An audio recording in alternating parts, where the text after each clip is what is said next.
Hello and welcome to Babylon Game Starter. Today we're going to have a nice walkthrough of a couple of the updates to the Playground export.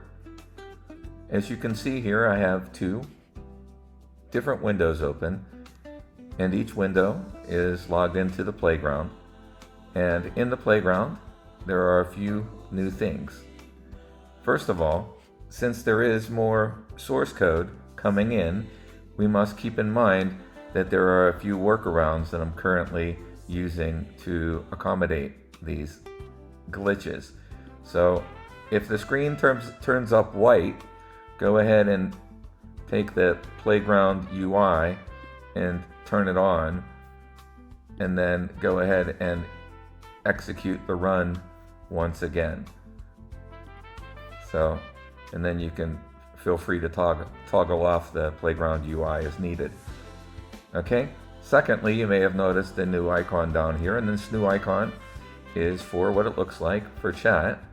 And here we have chat going on between these two characters who have signed in. And we can just say,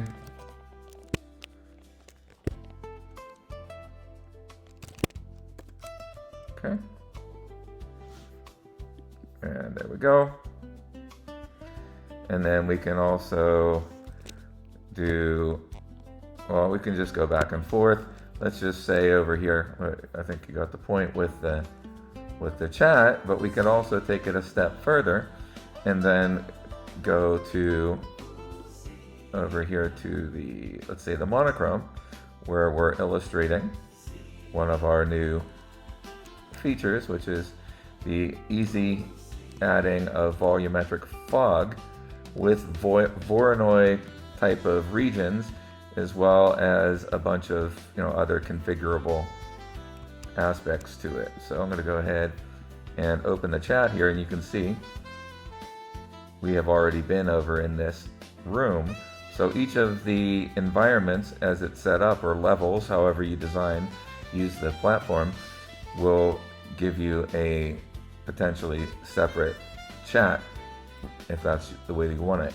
You could also have global chat if you would rather have it that way. But we can see that this chat and this chat are different because we're in different rooms. If I would go over here now to where the other character is in monochrome, which I'll do right now, and I'll just turn around here.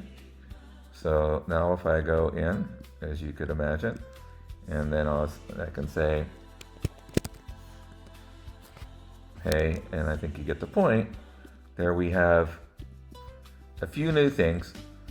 So we have the chat integration there, so you can test. You can put basic sections of your game without putting out an entire thing. You can put out certain mechanics to get feedback from other people in the community without having to kind of showcase and just dig up your entire repository, because your repository could very likely be a private repository. So want to be able to facilitate the best kind of partial sharing and collaboration that can happen within the community. And with this, I wish you a wonderful, wonderful day.